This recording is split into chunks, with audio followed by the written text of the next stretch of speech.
సేనాని arrest చేయించి భద్రావతికి ఊహించని shock ఇచ్చిన రామరాజు. మరిదంతా ఎలా జరగబోతుందో తెలుసుకోవాలనుకుంటే వీడియోనైతే చివరి వరకు మిస్ కాకుండా చూసేయండి. ధీరజు అరెస్ట్ అయ్యాడన్న విషయం తెలుసుకుని అందరూ పోలీస్ స్టేషన్కి అయితే వెళతారు. అలా పోలీస్ స్టేషన్కి వెళ్లేసరికి ఏం జరిగిందని ధీరజ్ని అడుగుతూ ఉండగా ప్రేమ అన్ని విషయాలు వివరంగా చెప్తుంది.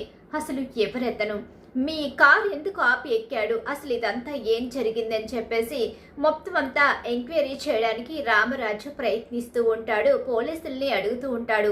పోలీసులు కూడా భద్రావతి మనుషులు కాబట్టి పోలీసులు అయితే మీ అబ్బాయి కారులో మాకు మామిడికాయలతో పాటు దొరికాయి డ్రగ్స్, కాబట్టి ఈ కేసు చాలా తీవ్రమైనది, మీరు అడిగినంత మాత్రాన వదిలిపెట్టే ప్రసక్తే లేదు అని చెప్పేసి రామరాజుతో పోలీస్ అయితే చాలా కఠినంగా చెప్తాడు. దీని వెనకాల ఎవరో ఉన్నారు, ఖచ్చితంగా ధీరజ్ని కావాలని అరెస్టు చేయించారు అని చెప్పేసి రామరాజు అయితే ఆలోచించుకుంటూ ఉంటాడు. అసలు ఎవరు పెద్దడా, ఒకసారి అసలు ఆ మామిడికాయల అతను ఎవరు, ఎక్కడుంటాడో ఒకసారి తెలుసుకోమని చెప్పేసి చందుకి చెప్తాడు. సాగర్ కూడా తన తమ్ముడు అరెస్ట్ అయ్యేసరికి సాగర్ కూడా ప్రయత్నాలు మొదలు పెడతాడు. ఇక అలా ఇద్దరు అన్నతమ్ములు కలిసి వెతకడం మొదలు పెడతారు. అక్కడ మామిడికాయలు అతను ఎక్కడా కనిపించడం, ఇతన్ని మేము ఎక్కడా చూడలేదు అని చెప్పి అందరూ చెప్తూ ఉంటారు.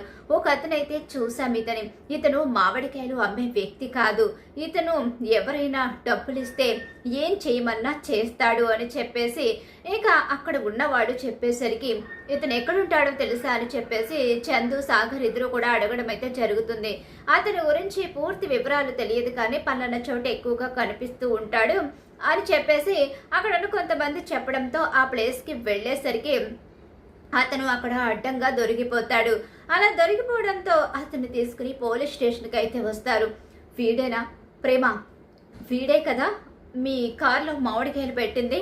అవును వీడే. ఏంట్రా మామిడికాయలని చెప్పావు కానీ అందులో డ్రగ్స్ ఉన్నాయి, తీరా నిన్ను చూసేసరికి నువ్వు అక్కడి నుంచి పారిపోయావు, అసలు ఎందుకు ఇలా చేశావు, ఎవరు నువ్వు అని చెప్పి అడిగేసరికి ఇప్పుడు ఇతను దొరికిపోయాడు, భద్రావతి గారికి ఇప్పుడు నేను ఇచ్చిన మాట పోతుందేమో, భద్రావతి గారు మళ్ళీ నా మీద కోప్పడతారు అని చెప్పేసి నేను చూసుకుంటాను, నేను హ్యాండిల్ చేస్తానని చెప్పేసి ఇన్స్పెక్టర్ అయితే చెప్తూ ఉంటాడు. లేదు మీరు హ్యాండిల్ చేయడానికి లేదు, మా ముందు ఇతను ఇప్పుడు నిజం బయట పెట్టాలి, అసలు నా కొడుకుని కేసులో ఇరికించాలనే ఆలోచన వీడికి ఎందుకు వచ్చింది, అసలు వీడెవడో తెలియాలని చెప్పేసి రామరాజు పోలీసుల ముందే అతన్ని చితకబాదుతాడు. రామరాజుకి కూడా గొప్ప పేరుండబట్టి పోలీసులు కూడా గట్టిగా మాట్లాడడానికి సరిపోరు. రామరాజు అతన్ని కొట్టేసరికి నన్ను క్షమించండి, నేను నేను డబ్బుకి అమ్ముడిపోయేదంతా చేశాను, నాకు భద్రావతి గారు డబ్బులు ఇస్తేనే చేశాను, సేనాపతి గారు డబ్బులు ఇచ్చి ఇలా చేయమని చెప్పారని చెప్పేసి అతను పోలీస్ స్టేషన్లోనే నిజాన్ని బయట పెట్టేస్తాడు.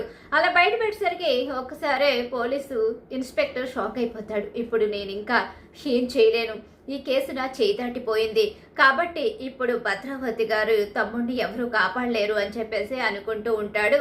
ఇంకా ఇప్పుడు మీ కళ్ళ ముందే అతను నిజం చెప్పాడు, వాడిని అరెస్టు చేసి తీసుకొచ్చి వాళ్ళ కళ్ళ ముందే నా చిన్న కొడుకుని విడిచిపెట్టండి, నా చిన్న కొడుకుని కొట్టినందుకు మిమ్మల్ని ఎవరిని కూడా నేను విడిచిపెట్టను, వాళ్ళు నా కొడుకుని పరిస్థితికి తీసుకొచ్చారు, ఇప్పటికిప్పుడు వెళ్ళి మీరు అరెస్టు చేసి తీసుకుని రావాలని చెప్పేసి రామరాజు పోలీస్ స్టేషన్లో తిష్ట వేసి కూర్చుంటాడు. అది కాదండి, ఏంటి మీ పై అధికారులకి ఫోన్ చేసి ఇక్కడ ఉన్న ప్రతి ఒక్కరికి నేను బుద్ధి చెప్పించగలను, మీ అందరినీ సస్పెండ్ చేయించగలను, కానీ నేను ఆ పని చేయడం లేదు, కాబట్టి ఇప్పుడు వెళ్ళి అతన్ని అరెస్ట్ చేసి తీసుకురమ్మని చెప్పేసి పోలీస్ స్టేషన్లో అలా కూర్చుని ఉండేసరికి ఇక సేనా దగ్గరికి వెళ్ళి సేనాని అరెస్ట్ చేస్తారు. ఏంటి అసలు సేనాని ఎందుకు అరెస్ట్ చేస్తున్నారు మేడం, ఇక మా చేతిలో ఏమీ లేదు మేడం, మీరు చూసుకోండి, మీరు చూసుకోండి మేడం అని చెప్పేసి సేనాని అరెస్ట్ చేసి ఇంక పోలీస్ స్టేషన్కి అయితే తీసుకొస్తారు. అలా తీసుకుని రావడంతో పోలీస్ స్టేషన్లో కూర్చుని ఉన్న రామరాజుని చూసి వెనకాలే వచ్చిన భద్రావతి షాక్ అయిపోతుంది. ఏంటి భద్రావతి, చాలా తెలివిగా నా చిన్న కొడుకుని ఇరికించి వాడిని జైలు పాలు చేసి వాడి జీవితాన్ని నాశనం చేయాలని చూశావు, వాడి వెనకాల వాడి కుటుంబం ఉంది, వాడికి ఎలాంటి అన్యాయం జరగనివ్వదు, వాడి తండ్రి వాడికి కొండంత అండగా నిలబడ్డాడు, నీ మేనగోడలి జీవితాన్ని నువ్వే నాశనం చేసుకుంటున్నావు, నీకైతే మేనకోడలు, వీడికి కూతురే కదా, కన్న కూతురి భవిష్యత్తులో నిప్పులు పోసే తండ్రిని వీడిని చూస్తున్నాను అని చెప్పేసి రామరాజు సేన చెంప పగలగొడతాడు.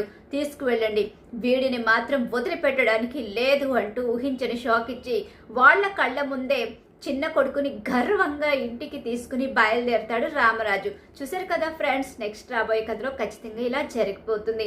ఇలానే జరగాలని మీరు కోరుకుంటున్నారా? అయితే వీడియోని తప్పకుండా లైక్ చేసేయండి. మీరు ఇచ్చే ఒక లైక్ సపోర్ట్ అండ్ ఎంకరేజ్మెంట్గా ఉంటుంది.